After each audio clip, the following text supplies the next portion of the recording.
Washington کے قریب ریاست ورجینیا کے اس فٹ بال گراؤنڈ میں ہونے والا یہ میچ اس لیے کروایا جا رہا ہے کہ نوجوانوں کی دلچسپی جرائم پیشہ سرگرمیوں کے بجائے کھیلوں میں پیدا کی جائے۔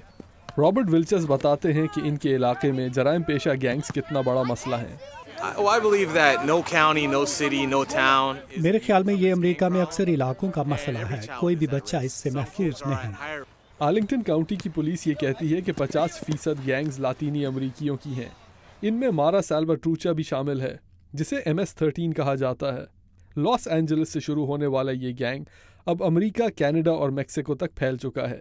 پولیس کہتی ہے کہ یہ چھوٹے جرائم سے لے کر انسانی اسمگلنگ، منشیات اور قتل تک کی وارداتوں میں ملوث ہیں۔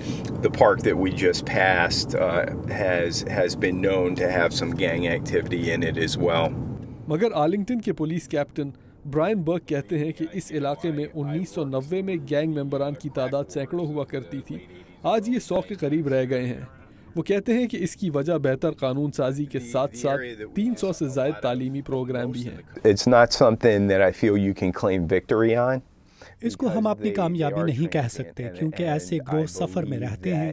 اگر ہماری توجہ ان پر سے ہٹی تو یہ علاقے میں واپس آ جاتے ہیں۔ اس فٹ بال میچ کے ذریعے پولیس ان بچوں تک پہنچنا چاہتی ہے جن کو جرائم پیشہ گروہ اپنی طرف متوجہ کرنا چاہتے ہیں۔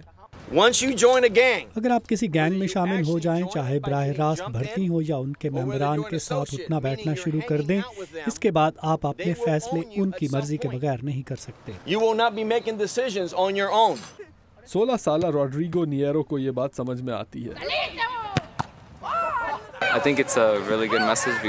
یہ بالکل درست پیغام ہے کیونکہ یہ گروہ بچوں کو اپنے اندر کھینچ لیتے ہیں اور پھر ان میں سے نکلنا مشکل ہوتا ہے۔ رابرٹ ولچرز اس 7 سالہ کامیابی سے خوش ہیں۔ وہ کہتے ہیں کہ اگر ان بچوں تک پولیس پہلے پہنچ جائے جن تک گینگ ممبر پہنچنا چاہتے ہیں تو ہی اس جنگ میں کامیابی حاصل ہو سکتی ہے۔ جیف سوائیکوٹ کے ساتھ عبدالعزیز خان، اردو VOA۔